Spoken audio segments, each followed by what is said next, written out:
What's the meaning of coy?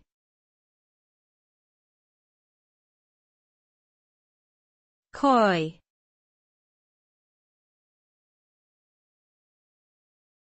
Coy.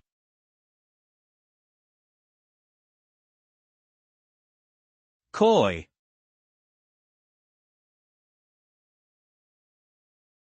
Coy.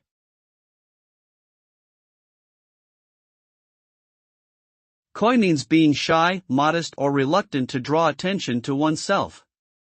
It can also refer to being unwilling to make a commitment or reveal important information. When someone is acting coy, they may be hesitant to speak their mind or express their true feelings. This behavior can be seen as endearing or frustrating depending on the situation.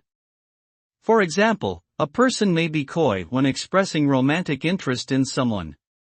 Overall, being coy is a way of holding back or playing games for various reasons.